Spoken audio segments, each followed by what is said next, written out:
First and Now is brought to you by our partners at World Vision Canada. It's the national charity partner of the BC Lions. Visit bclions.com/worldvision to become a supporter. Saw a couple of our friends from World Vision last week at a Grey couple Cup of the activation, various events that we'll talk about here as time goes on. But Matt Baker alongside Nick Kowalski, and not the same recording day we typically do. I know this always drops on Wednesdays, and the plan is every 2 weeks, barring any breaking news, which any moment now, you never know. But yeah, we had a little bit of a busy Wednesday in the office this week, and we'll talk about it. But yeah, it just hits you like that. We're going to talk about the Grey Cup week eventually here on the episode. We'll speak with Ben Grant, get some Argos talk and some CFL talk. Ben with 3 Down Nation, XsandArgos, and TSN 1050 in Toronto. But we'll start with the news of the week, Nick. And I have something I want to say. But first off, just your thoughts on seeing Ryan Rigmaiden elevated to the GM chair. Neil McAvoy's now our VP of Football Ops. And Rick Campbell, club parting ways with the head coach. We'll talk about it. But wasn't too unexpected, was it? Yeah, but first and foremost, I think you want to say thank you to Rick Campbell, obviously, for the past 4 years. 4 seasons, 5 years of being the BC Lions head coach here. Got this team back to, contending, right? Yeah. And definitely established a great culture over here. Got this team back to winning ways, and, was excellent for us and all things considered. So, obviously, it sounds like Rick Campbell is going to be just fine with finding more job opportunities in the future. But just definitely want to thank Rick for everything he's done for us on our side of things. He's done for the organization. Was a great head coach overall. And then it's weird. It's a sad day to see Rick go, but it's also a happy day for guys like Ryan Rigmaiden, right? I like the quote that we used yesterday, saying where Ryan had flat out admitted that every scout has this dream of becoming a general manager, and yesterday was that day for him. So you're happy for guys like Ryan Rigmaiden. Neil McAvoy is obviously getting set to begin his 29th season with the BC Lions, which is pretty incredible. So 1996, yeah. It's the future's here, so you got to be excited about that, and we'll get into it in a bit. But Ryan Rigmaiden has quite a track record, being the director of U.S. Scouting and now in an elevated role. So, yeah, and I want to say my piece, too. I mean, and I made sure, 4 seasons for Rick Campbell, but I made sure to emphasize it was 5 years, because he was hired we're coming up on the 5-year anniversary, December of 2019, and we all know what happened in the world, and the CFL was hit pretty hard, and once the calendar turned to 2020. This is a man who was in town. We had no football. We had no training camp. He was always around, willing to help us out. And once we got back to playing, he was always in our corner. Like, he always made sure we were comfortable. He always made sure we had everything we needed. And he was always willing to help us out. These jobs aren't always easy. Sometimes you have to deal with certain situations, and you can always go to him to sort of get advice. And any person who's in my position in the communications role should be lucky enough to be able to work with someone of such high character and integrity. We see the comments, we see the criticisms, but this is a guy I'd go to bat for 100% of the time. So I just wanted to say that. It's just about the opportunity that he presented someone like me too, right? Like I came in here in 2022, very little experience in this world, and to Rick Campbell, I'm just a name on the wall, right? And obviously allowed me to come into the locker room pretty much whenever I wanted, and I know that's something that you can't take for granted, right? So from a content side of things, I know if you're listening to this podcast, you probably enjoy BC Lions content, and for that, you should also be thankful for Rick Campbell and everything he allowed us to do, whether it's Arrow Up or the or the All Access videos. I always think about the one in Montreal where that was kind of the running theme of last year, where this like the friendly kind of take your shirt off jab at everybody when they were kind of getting honored or singled out in a group huddle. And And the Montreal game, it happened to be Rick Campbell that spontaneously Forgot did that. about the shirt thing. Yeah, a lot of laughs, a lot of great memories, and but onward and forward we go, right? Yeah, and whoever takes his position, I'll say it right here. They have big shoes to fill in many respects, but the accessibility and making sure we're all part of this organization, and I'm sure it will be just fine, but has to be done, and they have big shoes to fill. So, and we expect to see Rick somewhere next season. Maybe sooner rather than later, depending on who you read and who you listen to. when you're listening to this podcast. Where there's smoke, there's fire, I guess. But that's not for us to spread any rumors. But no, Farhan Lalji at Farhan Lalji TSN. Yes, exactly. Maybe the Moj might be involved too. I don't know. I saw Rod Peterson was breaking some news, or trying to break some news. I spent a lot of time with Rod last week. Again, we'll get into it. So... But yes, we encourage you to head to bclions.com. I have a piece up on Ryan Rigmaiden, and he kind of outlines that about how he wanted it to be here. And remember, I mean, it's part of the business. During Ryan's time here, you saw Ed Hervey come in and get named GM, and at that point, Ryan moved on to Winnipeg. And we talked about it I had a one-on-one with him that we were still putting together before the weekend that'll be up, and we go into it, and he talks about how it was important for him to go to another organization just to see how, certain things are done. And now he's back here, but it doesn't always work out that way. Like you said, a guy getting a start in the organization as a regional scout, and 11, 12 years later, whatever it may be, he's the GM. And you've jotted down a few names, like pretty much, a lot of the key Americans that came up as just names on a roster, names on a depth chart the past 12 years. Rigmaiden's fingerprints were all over this. Some famous ones. Brian Burnham, TJ Lee, Alex Bazzi, Jamarcus Hardrick, remember?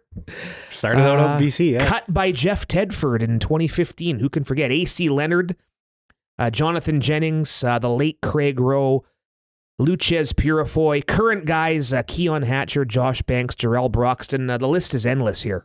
Yeah, and even when Rigmaiden spent 2 seasons in Winnipeg, you have guys like Marcus Sales, Kenny Lawler, Janarian Grant, Rashid Bailey, Lucky Whitehead. So pretty much, as director of U.S. Scouting and as in the role he played out in Winnipeg, like any American player that came up as a first year, we're not really using that rookie word because guys like Lucky Whitehead were returning kick return touchdowns for the Dallas Cowboys. He was watching Jerry Jones land his helicopter on the field in Dallas. So Lucky it wasn't no rookie. He's a first year, as we got that title ingrained in our vocabulary now. But all these first year Americans, Ryan Rigmaiden, whether it was his direct contact or whatever role he played in, more recently with Jim Yock here, those two guys have brought up all these guys. And again, like we said from the very start, played a large role in bringing the BC Lions back to championship contention and getting us in the mix these last couple of seasons. Yeah, and great talent evaluator, an even better guy. Again, we're talking about with Rick, making sure you feel part of it.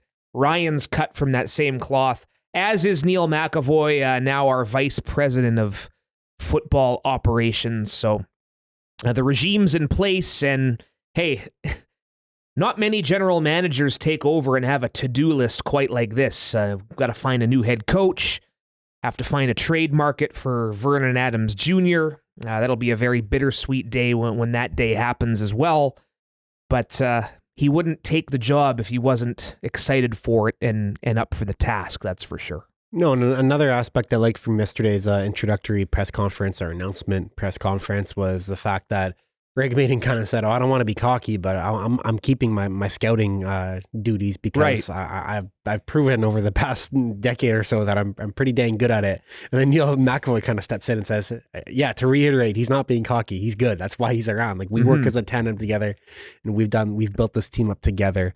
But yeah, it's very exciting for Ryan Rigmaiden. Someone I've obviously got he's been great for content too. He's someone who actually will text me out of the blue and just shoot out some ideas for content. So for example, that Neil McAvoy and Ryan Rigmaiden race that happened at the training camp last year, that was something in 2022 that he randomly brought up to me, and I was obviously down and said, okay, we got to make this work, and I was very thrilled that we made it work. So for those all looking for the behind the scenes content and all that, I can't guarantee it just yet with Ryan Rigmaiden and how involved he's going to be, but I'm I'm quite positive that Rick Maden's going to be very welcoming and inviting to showing the behind the scenes race. We actually had him mic'd up at a U.S. free agent tryout in Seattle 2 years ago. So we saw him sign the quarterback. Was it Judd Erickson? Yes, young right. Judd. Yeah, but yeah, so that's another aspect I'm looking forward to this, and like you said, a lot of news to come. The honesty was definitely there too, right? So admitting that Vernon Adams Jr. is going to get traded and all the things moving forward. The other thing that stood out to me from that free agent camp day, other than the cool behind the scenes stuff, was remember how shitty the weather was? It was like, it felt like autumn in, what was it, early May? It was like a week before Kamloops, right? Yeah. So that's what I remember about that. Well, the weather out here is this from now on. It's the same until pretty much May. It's right, 10 degrees every day, cloudy, maybe a little rain. So, all right, that's the news of the week, and who knows? Maybe we'll be doing something next week as well if anything else happens. It's kind of the time of the year where you have to kind of be on standby. Don't be too far away from your cell phone and your devices, kind of thing, and. A little bit of a potpourri on this episode, though. As mentioned, we will get a bit of a Grey Cup recap and an off-season look ahead with Ben Grant from XsandArgos and among a couple other outlets. Does a great job with his reviews of games and his analysis. Ben will join us, and you'll remember, a lot of those listening, kind of a cool story with his daughter Emma dressing up as Tanya Henderson for Halloween. We'll talk about that, a little go for it or punt toward the end, but I'll tell you what, once we got to say Wednesday, Thursday last week, and I was kind of downtown, I was a little into it, definitely came around as far as Grey Cup Festival went. I know we enjoyed a lot of cool events. You were working way more than I was. It was kind of a mix of work and fun for me. But what'd you enjoy the most out of the Grey Cup time?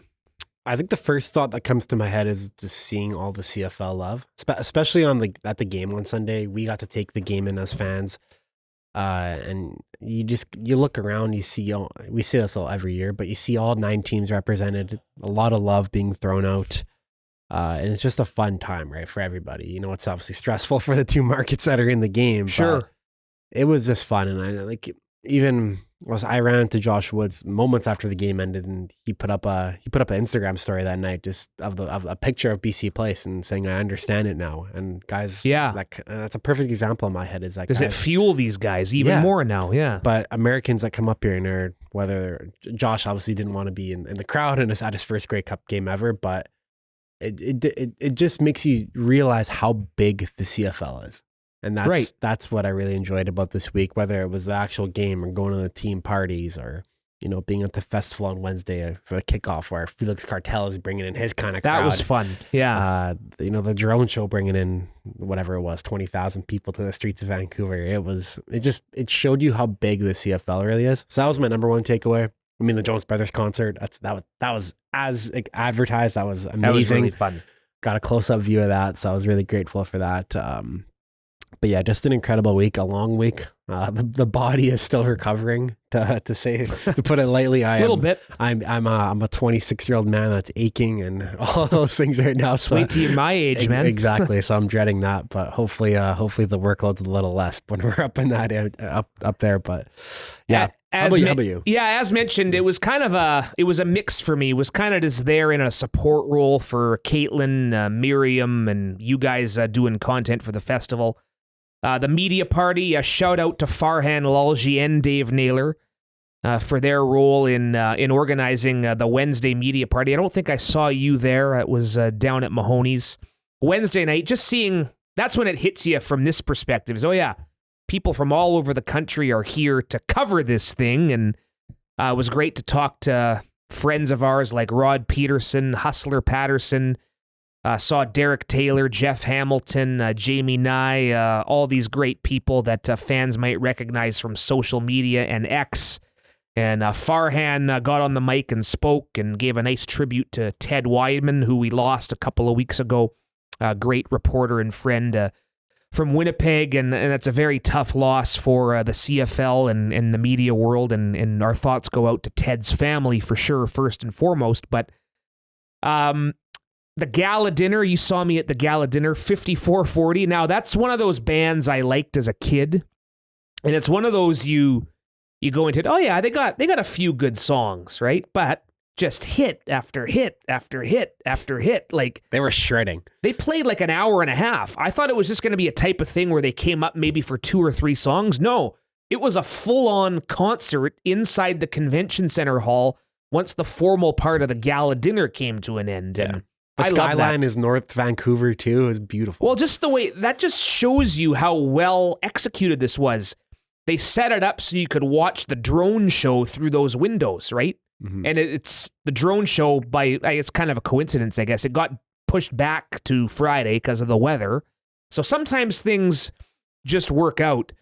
And yeah, awesome. Just those guys can still rock. And Lion's Den, shout out to everyone involved at Lion's Den. Was a great party. The room was massive. Everyone had their space, and we made a point to kind of go check out all the team parties on the Saturday night. Got up to Touchdown Manitoba, Stamps House, Atlantic Schooners, Montreal, and then the Eastern Social Hall.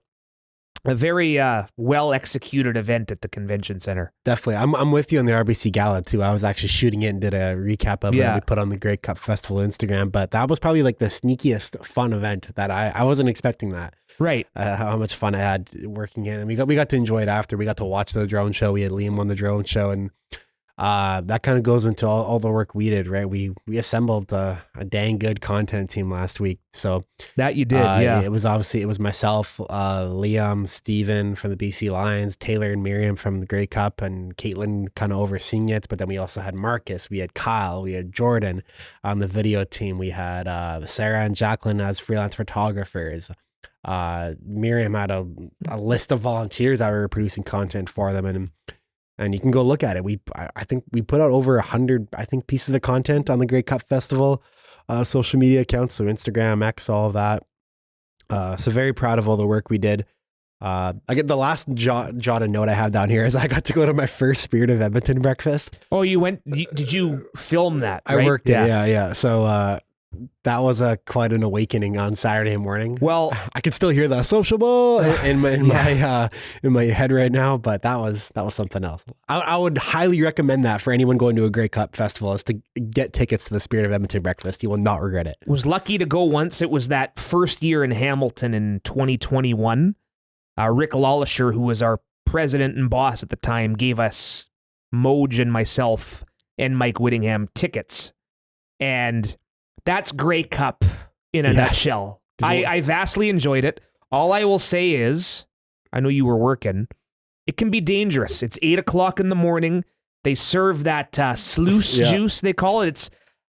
I'm doubting you sampled it. I'm guessing it's kind of like a mimosa. Yeah, it's orange. It's orange juice and probably vodka, if I had to guess. Plenty of vodka. It was funny though. They had Craig Morris, the new president there. Chris Morris, my bad. Yeah. The new president. And he got the inaugural glass of the sluice juice, but they had to wait until 9 o'clock a.m. because of the BC liquor laws. But that's what kind of event it was. Is that okay? I never thought of that. Right at 9 a.m. for an event, yeah. Yeah. So right at 9 a.m. they pulled the trigger on it and started pouring it everywhere. You can see it in the video recap too. Just all the silliness of it. Yeah, the Spirit of Edmonton breakfast. You probably saw a lot of familiar faces whose like X handles you would know from talking CFL fandom. Yeah. What was the Lions representation there? Dwayne would have been there, I think. Dwayne, we had Griffin on our sponsorship team there, so George Chaika made an appearance. Awesome. Who else? We had Blake Milton was there. Ran into him. See, there you go. A lot of Edmonton, a lot of Calgary. Uproar Dance Team did a performance. I ran into them. That's what it kind of turned into. It's like you have your breakfast and your hosting and all that, and then like most Grey Cup events, all the cheer teams roll in and do a performance just to kind of lighten up the mood and get everybody buzzing around. So, yeah. Yeah, that's a very, very cool event. If there anyone out here who's going to Grey Cup for a first time, get your hands on some tickets to that. And yeah. No Santa Claus, I'm guessing. I didn't see it. It may have been right at the end. Remember the 2021 game was a lot closer to Christmas. Yeah, December 12th. So Santa Claus came in and talked, and That was kind of a took a picture with the Grey Cup. Santa did. We departed while the auction was going on, so unless it happened after the auction, we didn't see anything. So they were giving away like a Trey Ford autographed helmet, when we were departing. But love it. Quickly hit on the game for a few minutes. We'll have Ben Grant here shortly, but it's funny as the week went on and on and on. I started leaning more toward Toronto. I'm not sure why that is. For some reason, I wasn't quick to write them off just because of their quarterback situation. But I don't know, just listening to each team's post-practice media stuff and a little bit of word of mouth from people I talked to who'd been around the teams too. They say, don't sleep on this Argos team this week. There's something there. And for me, I guess if the Lucky Whitehead fumble can be considered the TSN turning point, I think this game started turning right before halftime when Caleros threw the first interception. And maybe that one's almost like a punt because it was a deep throw on a second down, but Toronto still made something out of it. Got a third field goal from Liram Hajrullahu, 10-9 game at half. And at that point, the long halftime, everything, the Bombers' offense hasn't been on the field in a long time. They come out, go 2-out, and the game's there for the taking. So, yeah, I can't. Maybe I'm surprised at how lopsided it got toward the end, but it escalated quickly. As the week went on, I was kind of thinking, there's just something about this Argos team here, and we're going to talk about the impact Ryan Dinwiddie's had on the franchise with Ben Grant, but that's kind of where I'm at. Yeah, and like you said, it was tight, and then definitely like there were 35 points total scored in the fourth quarter, 24-11 in favor of Toronto, right? And I don't know. To me, like going into this last week, I just had the West Final and the East Final games in my mind and seeing how unstoppable Winnipeg looked. And yeah, I thought it was going to be tough for Toronto, but I mean, Toronto matches up well against Winnipeg. We'll talk about it with Ben. I think we're in unison that it stems a lot from their defensive front. But to me, it was that game on Sunday, the Grey Cup, was a lot of what we saw all season with Toronto, where 9 players, never mind had one catch for Toronto, 9 players had multiple catches for the Argos, right? Yeah. They have weapons on offense in waves. They rotate guys in and out. They have receivers for days. They have that 3-headed backfield that we always talk about. Turns out they have several good quarterbacks too, with Nick Arbuckle having a storybook day and the defining moment of his professional, probably his career, but probably his life too, right? Right. You saw how important that day was, and the win was, to spend time with his family and get his family there and all support that they've given him along his crazy journey. So, and then a guy like Robert Priester too. I remember back in my Winnipeg days, I remember Robert Priester from 2018 being on the Winnipeg Blue Bombers as kind of a rotational DB. And then he didn't play until 2021 or 2022, really never played when he came back to Winnipeg. And I remember I looked and I was like, is that the same Robert Priester from like 4 years ago that never played? Yeah. Turns out it was. And then goes to Toronto and has the second longest pick 6 in Grey Cup history. So just, just a crazy story. I don't know what's going on with Zach Collaros in the Grey Cups too. That's one of the most baffling things that's going on. It's kind of been a thing since 2019, where it was this defense that was definitely getting not getting enough credit, in my opinion, in Winnipeg for kind of carrying pretty much anybody at quarterback in that position. But when the quarterback is turning the ball over like that much, the guys like Willie Jefferson, who again had his 8+ game. I mean, when Willie is playing against you, it is such a nightmare to watch it unfold. But when being in the crowd is a little different, seeing that Willie Jefferson game. But I mean, Winnipeg, it's gotta hurt, unfortunately. Losing a third straight Grey Cup for them. But I'm sure it's going to set up some great matchups next year. It is ever, and yeah. They're going to have some tough decisions to make. And yeah, I'm with you on the Collaros thing. Strange. We've seen him burn us in the regular season many times. The playoff games he lost there, it's not to take anything away from him, but defense and special teams is what did it for Winnipeg in those Western finals of the previous 2 years. And obviously the finger injury played maybe more of a role than we thought in real time. And we were kind of texting, and I think you brought up at one point, is Jake Dolagala going to come in and win this thing for Winnipeg?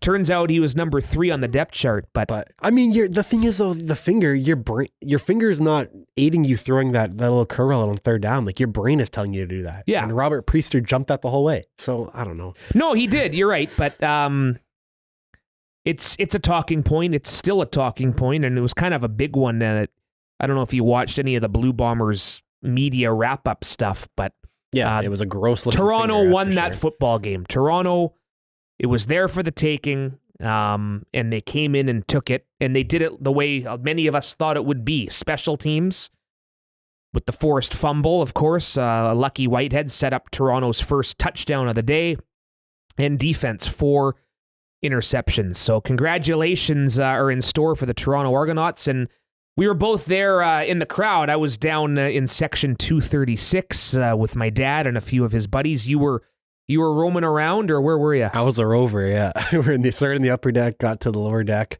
Was sitting in a row with G-Roy Simon toward the end of the game, so I got to say hey to one of the all-time greats. But you saw G-Roy, yeah. Well, that's the thing too. When you it kind of goes back to my original point about seeing all the CFL love. Is I'm just walking around and I ran into Ryan Phillips and I ran into Josh They're out Woods. in the crowd and sitting with G-Roy Simon. I saw Javon Katoy walking in beforehand, and I spent the halftime show with our influencers, Alex Hollins, the show with Joe, and Austin Mack. So I was hanging out with them for a bit. So yeah, just CFL, all the love is everywhere. It's great. Solid day, and good way to cap off a very solid week. All roads now lead to the 112th Grey Cup. Kowalski going to go back to Winnipeg and hope to win one in his hometown. Wouldn't that be a great story? I kind of we owe them. Yeah. I kind of intentionally didn't want to look at both Winnipeg and Toronto's. I love looking at other teams' content. Obviously, giving teams their flowers and looking for inspiration and all of that. But I just kind of purposely stayed away from it last week because the thought of them being in our home didn't sit right with me. Just gives me the eeks. So that said, we definitely owe them. It'd be very poetic if that's how we got over the hump. And that work is already underway. A little go for it or punt to wrap it up. But up next, we'll get more of a Grey Cup perspective from their radio color analyst, Ben Grant, on TSN 1050. Also contributes to 3 Down Nation and X's and Argos, his podcast. That is coming up on First and Now, the official BC Lions podcast, presented by World Vision Canada. And we welcome him in now, wears quite a few hats, and we will say does a pretty fine job in the world of CFL content. Ben Grant is the Argos color analyst on TSN 1050 alongside our good friend Mike Hogan. X's and Argos podcast and blog, and of course a regular contributor at 3 Down Nation. And Ben, good enough to join us here this week. How you doing, sir? I'm doing well. I'm doing really well. Mood's pretty good here in Toronto. So yeah, I can't complain at all. I was going to say that championship rally looked like a pretty good setup there at Maple Leaf Square. Been around there many, many times during our various Lions trips to Toronto. I'm not sure if you were actually out there, but the mood seemed jovial, I will say. Yeah, and a really nice crowd. It's a perfect place to hold it. It's pretty central, easy to get to. And so, yeah, it drew a really nice crowd. You had people lining up early just to get a position close to the stage. Fantastic job by MLSE putting that up in a hurry because they only had, the 24-hour period to basically throw that together. They did really well. Nice turnout. Fans were great. The fans are always great. We talk about how they're not necessarily the same in number as some of the other fans around the league, but they make up for it in passion. And you saw that at the rally on Tuesday. Yeah, I touched on it earlier. I know people want to harp on attendance and numbers, the people who show up. As far as as Argos fandom goes, it's up there. I'll say it. You can hear it. We go to games there every year, and I thought it looked great. Yeah. And then Ben, rewinding back to Sunday, for those who don't know from our listeners, you were obviously breaking down the game leading up to the Grey Cup. How are you feeling going into the game? Did you feel like the upset potential was there? Were you kind of on the consensus that Winnipeg was the favorite and was going to run away with it? Or how are you feeling heading into the game on Sunday?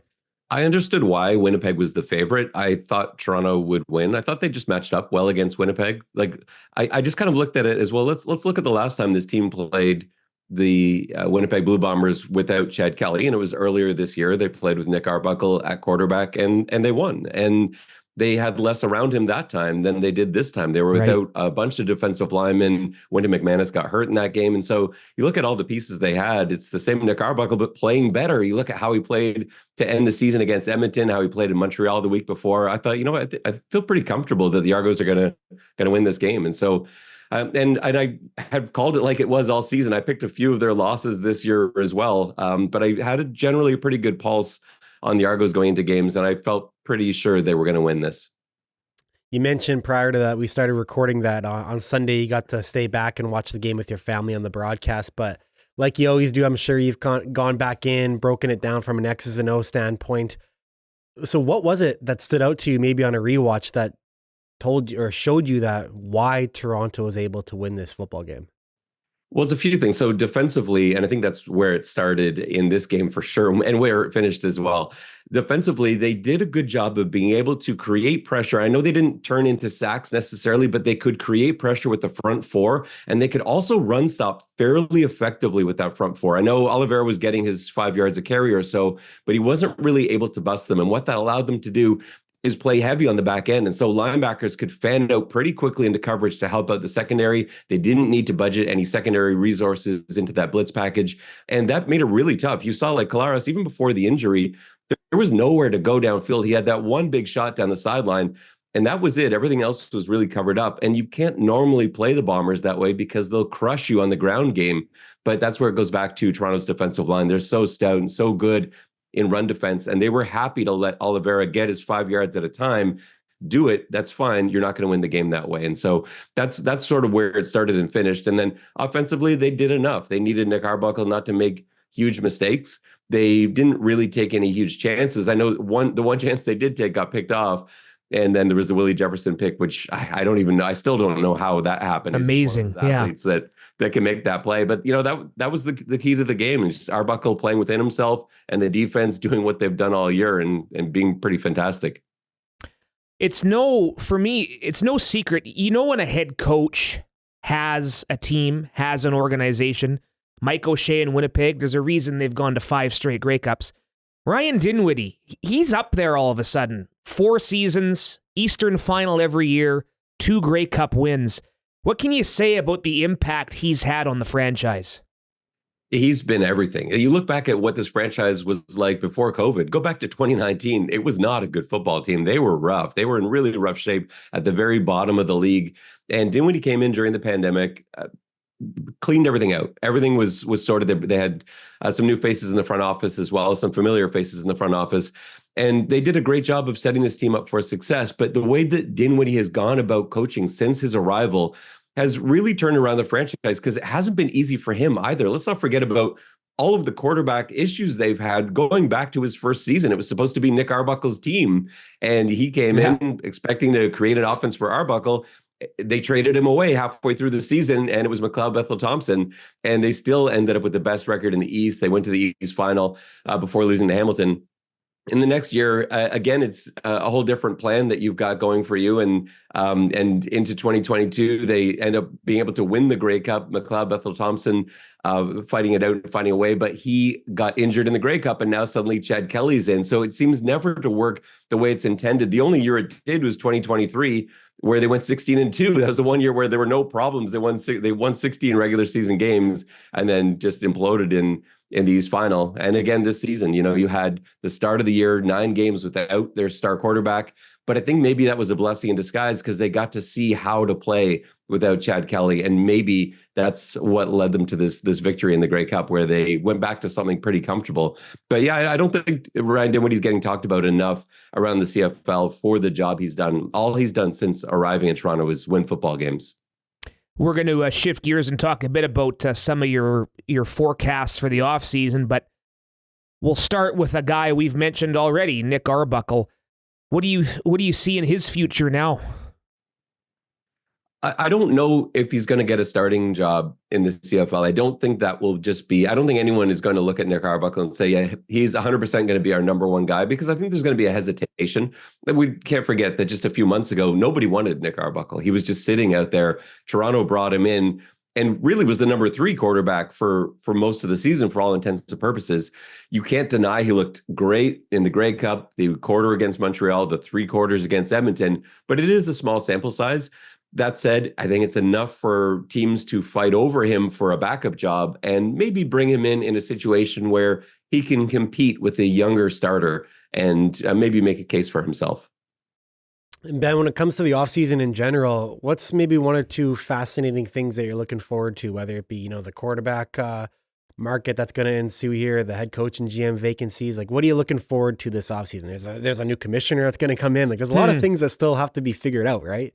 I love that most of these moving pieces have nothing to do with Toronto. I think that makes it a lot easier, certainly. The quarterback situation is set, the coaching situation is set, but I am fascinated. I can't wait to watch that carousel. And, things are already in motion this week. We've started to see some things move. And so, I'm really interested, just as a CFL fan, to watch how that unfolds, see who ends up wearing the coaching vacancies and where the quarterbacks all land.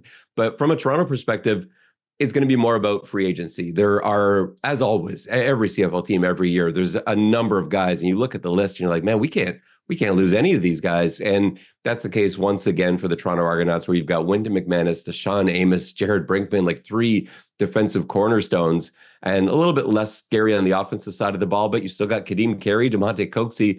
These are big names that are going to be free agents. So every team's got to worry about that. But I think while the other teams are sorting out their coaching and quarterback situation, Toronto's going to be looking to shore up what exactly they're going to do roster-wise for next year. What about Winnipeg? Naturally, they're another year older. Those questions are going to linger of how long they can be among the heavyweights. But the flip side, they're going to be the ones next year dealing with, well, you got the Grey Cup at home this year. So you'd have to think they're going to be aggressive in not only keeping their priorities, who they view, and being aggressive in free agency. How do you forecast what can happen in Manitoba Capital here? And I think it'll be similar in terms of the plan to what you saw in BC, where like Amar Doman did a great job getting all the tools in place. I know it didn't work out for the Lions this year, but there were certainly times throughout the year where we were thinking, man, this BC Lions team is going to go all the way. They're going to be playing in their own Grey Cup. And I think, football is a funny game. It doesn't always work out the way you plan it, and things happen and things change. But I think Winnipeg's going to go into the season the same way, where they're like, we're going to have to load up. And personally, I don't see them looking at this as let's load up with new pieces. And so I do think you're going to see a lot of this same Bomber team, but hopefully for them, healthier, where you have Dalton Schoen back and some of the pieces that Zach Collaros has been able to use over the years. And they'll find a way to keep him healthy and keep him upright. And I don't imagine they're going to do anything too drastic, but I would expect them to spend and, really right up against the cap, because they want to make sure they have a chance to play at home. And it's funny, they've made 5 straight Grey Cups. To not make the one in your own building after making 5 straight Grey Cups would be really tough to swallow. So I know they're going to go all out to make sure that that's not the case. It's interesting. I remember talking to Rick Campbell one time, and he reminded me, went to the Grey Cup in Ottawa 3 of 4 years, and the one year they didn't was the year they hosted. So yeah. It has happened in previous years for sure. It's a lot of pressure. Like it's so much pressure when you're the one hosting it. There's a reason it doesn't happen very often. It should, by rights, it should happen quite frequently. There's only 9 teams in the league, and yet it really doesn't, because that added stress, the added pressure that you feel, seems to take its toll. Let's head down the QEW from where you are in Hamilton. I don't want to say kind of the forgotten place as far as some of the offseason excitement, but they need a general manager now with the expected news of Ed Hervey going back to Edmonton, and that seemed like a formality as soon as the season ended. But Farhan Lalji reporting that they've gotten permission to speak to Danny McManus, Ted Gavaya.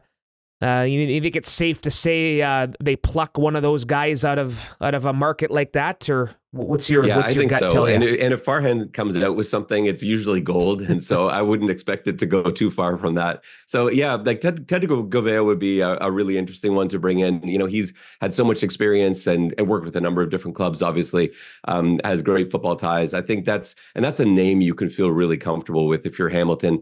Hamilton needs to do something. They were the team just on the cusp for a few years and have kind of fallen apart since then, and their fan base is still hanging on, but it's a pretty slippery slope. Once it starts to go downhill a little bit, that can pick up its own momentum. They need to make sure they nip it in the bud as quickly as they can and get some reliable pieces in there, build around what they've got on the field, and return to their winning ways, because if they don't, you're going to see attendance start to drop and so forth. Ben, rewinding back to Halloween, as the official BC Lions Yes. podcast, we got to bring this up. But you posted a tweet of your daughter Emma sporting a BC Lions hat, a BC Lions, I think it was a kind of a zip up jacket, and saying that she wanted to go as Coach Tanya Henderson for Halloween, and that was something that obviously caught our attention as an amazing kind of tribute to the first female coach in the CFL. But how did that come all about? Like, did Emma bring it up to you, or and when did you realize that Tanya was playing such a role model emphasis on your daughter? It's been for a while. She's actually made a few videos before about just generally all of the female faces in the CFL. And specifically with Tanya Henderson, she looked up to her because she was actually on the field as a coach. And, you know, I talked about every time I went to the combine, I would talk about with my daughter the things that Tanya Henderson was doing. She's running drills with the D line and everything else. And my daughter, she's struggled against, you know, playing in what she started off with was like basically an all boys flag football league, and she was the only girl, and she was a quarterback, and it was tough sledding for her because there were stereotypes, and she had to fight through that. And so she naturally looked up to others that have done that and that have helped pave the way. And Tanya Henderson, maybe you know, as much as anyone that you can name, has broken down barriers and found places for females in professional sports and in football specifically. And so she looks up so much to Tanya Henderson. I've been able to talk to Coach Henderson over the years a few times about Emma and about Emma looking up to her. And she drew a photo of Coach Henderson. She's got that on her wall in her room, along with a few of her other female idols that she looks up to in the football world. But Tanya's always been really special for her. And we almost got a chance to talk to her when BC was in Hamilton. My daughter's flag football team was playing a demonstration game right before kickoff. And she saw Tanya across the field, but, you know, she's working, she's talking to players. She's like, I can't talk to her now. She's doing her job. She's got to coach another time. And so she's always been a huge fan. And when Halloween came around, like, what are you guys going to be? It was pretty quick for her. She's like, I want to be Tanya Henderson, but I don't own any BC Lions gear, because she's a huge Argos fan. And so she's like, Dad, you got to help me out. Get me some gear. I'll do the rest. I'll borrow your headset. And it was a great costume in the end. It was great to see you guys retweet that and Coach Henderson doing the same as well. It was really cool. It made her day to see that Coach Henderson saw it and responded to it. Of course. Yeah, no, that's very good, very inspiring. And yeah, I think as an organization, we're all proud that we've sort of helped, I know it gets said a lot, breaking barriers. And there still are some for many women and young girls in sports. And we're doing our part to make those a day from the past. So yeah, we were very excited and proud to share that for sure. And who knows, maybe Emma will be walking these halls or another in the Canadian Football League one of these days, Ben. Yeah, I'm hoping so. It's an interest of hers. She's had some really nice opportunities, and we're very lucky for that. But yeah, she'll be ruthless out there as a GM. I can tell you that. Yeah, we would expect nothing less. Absolutely. All right, my friend, it's good to catch up with you and keep that Mike Hogan in line. I know he's probably still out celebrating. I saw him posting pictures of himself with the Grey Cup and a beer. Of course, Balanovich is posting stories everywhere. Raptors games, Maple Leafs games. I think he was trying to get the cup to Taylor Swift. I saw him posting. Yeah, on he was X. looking for a tie. I know. We'll have to see. If anyone can do it, he can do it. I'm just saying. So yeah, no, he'll find a way. My wife's going to see Taylor this evening, and so we'll see. I'll ask her to look out for the Grey Cup, see if it made an appearance there or not. Excellent. Well, make sure to enjoy, and we'll catch up to you sooner rather than later, my friend. Thanks so much, folks. Awesome. Thanks for joining, Ben. Excellent stuff with Ben Grant. Excellent. Need more like that covering this league up here. Yeah, very insightful. That's what I always take away from Ben, and great speaker too. Definitely made for the podcast world. So I love to have Ben on, and hopefully comes on more. Whenever we got Toronto, we play Toronto twice a year, so yeah, opportunities are there. Was gonna say I used to defend the unbalanced schedule because I truly think divisional rivalries are important, and if you're playing every team in the West 3 times, well, you got 3 cracks at them to finish ahead of them and beat them. But I think it's good to have every team playing each other a home and home, and then having just the 2 teams in your division you play twice. It'll be interesting to see, or play 3 times, excuse me. It'll be interesting to see how that unfolds next year. That's another thing that's going to happen soon. Schedule's going to be out in December, I would think and hope. So yeah, next episode we could be talking about it. Could be talking about it. You never know. All right. We're going for it and punting to wrap up this episode. What do you got, Nick? What are you going for? So since we last recorded, I had to make a stop to the Apple Store. And have you heard of the Apple Vision Pro goggles yet? I've heard of them. I've not spent too much time with them, but... So I got sucked in to, at the time I thought I was getting sucked into a tour of these Apple Vision Pro goggles. I had some time to kill before my appointment, and the guy came up to me and said, "Hey, if you want, you can do a demo." And I said, "Sure, why not?" And it's a free demo. It's like a 30-minute demonstration, and where an Apple Store employee walks you through them. And man, those things are crazy. It's pretty much VR. Yeah. But you can also see your surroundings. So if I was wearing them right now, I could see all my screens in front of me, but you would also kind of be like faded out. I could see the camera over here. I could see it faded out, the laptops. And you use your hands as like the mouse. So like you click to exit windows, or you click to like drag the volume up, and the capabilities of these things. I did not end up purchasing one, but I mean, I think in the future, everyone's going to be wearing these type of things. They were kind of heavy. It's the very first demonstration. That's kind of my negative feedback of them. I could feel them kind of under my eyes after I take it off. But it was something else. It was, I think for like video editing, there was like a home theater activation thing that the employee said, "What does a home theater cost? $15,000 to set up when you can instead buy these," and it's the same exact experience. So those things were crazy. And as a quick backup too, just to kind of switch paces for a bit, going back to the Grey Cup game on Sunday. I mean, I'm going for the CFL being on the map. You saw Jason Kelsey's tweet with his Bombers package. Yeah. Chris Berman always does as fast as 3 minutes with it. The Jonas Brothers were promoting it all week, and they have 7 million followers. Prince Harry was hanging out with our owner Amar Doman. So just great to see the CFL getting on the map. The 19% increase in ratings on TSN and CTV. So to the moon we go. Yeah, the Grey Cup ratings, very impressive. And for those that say no one cares about the CFL, no one watches the CFL, well, the proof is in the pudding right there. And I got to try these goggles. I'd recommend it. Free demo. I guess that's how they get you at the Apple Store. They look for people who are early for their appointment with nothing to do, and they just... What'd you say they go for? About $5,000. Okay. So... Chump change for you. No, I'm not.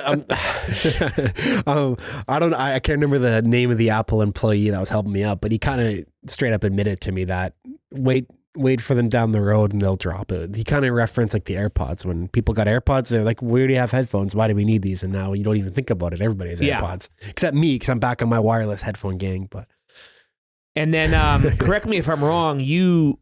You punted AirPods a long time ago. For that reason. Yeah. Because I lost them and I didn't want to replace them. Well, there was that time you and I got ours mixed up, remember, at the Canucks game? We, the security check, they make you take everything out of your pockets when you go into the... And then for those that didn't listen to that episode, it's a couple of years ago, we're at a Canuck game, and then we do it, we go through the thing, and then I get on the SkyTrain. We get on the SkyTrain together. Depart. I get off at my stop. You stay on, and then I put my AirPods in, and not working. What happened here? And then I realized, we must have mixed up our AirPods. So that's all the more reason to punt them. All right. I'm going to go for something here. And Ole margaritas. You ever try those? I have, I think, at BC Place. Yeah, that was my beverage of choice Back at in the the Grey day. Cup. Because now BC Place is White Claw. Well, they had White Claws as well. Oh, yes, at BC. So these are all Molson products, right? Yes. They have to, so we can talk about them. If we got it at the game, it's a Molson product. So that is a valid point. for various reasons I won't get into, not drinking beer right now, just a bit of more of a health thing. Nothing crazy, but what this condition is, they say beer is bad for it. So like a lot of things, but margarita's okay. So I mean, these things are awesome. Had the lime, had about 3 or 4 of them, and had to get separated from the group I was in because my dad and his buddies were drinking Molson Canadian, but very, very highly recommend nice, easy beverage. Yeah. That was my first football game at BC Place. As a fan? Yeah. Yeah. So I was pretty impressed with the concessions. I got these $5 nachos that were a good size. So I was thrilled with that to snack on. I had some White Claws, not really long lines. Getting in wasn't too bad. The sight lines were amazing from all vantage points we were in. So it was really like hazy in there though. Hey, I think it's from all the pyro, but yeah, that had to be it. Yeah. I thought about this. I hadn't watched a football game in there as a fan since the stadium's been renovated. wow. Like, obviously, I've been working here since 2016. TSN. Before that, I was the PA announcer for 2 years. Before that, any game I'd worked, I'd be covering for the radio station. And I want to say it was like 2008 Wow. when Cam Wake was here rewriting the record books. It was like a 2008 game against Hamilton, and Cam Wake had like 7 sacks. Quentin Porter was the Tiger Cats quarterback. I remember him. Of course you would. Yeah, it had been that long since I'd been in the stands as a fan for a football game. I've been to Whitecaps matches, bunch of concerts, rugby sevens, of course. Yeah, for me it'd been a long time too, and it was kind of enjoyable, kind of refreshing. Definitely to sit back and, like we said, beautiful sight lines at BC Place. Very good sight lines. Okay, I'll stick with it. Punt. I can do without the crowd, and they're still out there. They're vocal. Oh, the Grey Cup halftime has to be Canadian. You're missing the point if you actually think that. Like, I had people who don't like football, no interest in football. Hey, can you get me in for the Jonas Brothers? We want to be there for the Jonas Brothers. And I got people some ticket pre-sales, but that's why you do it the way they've done it.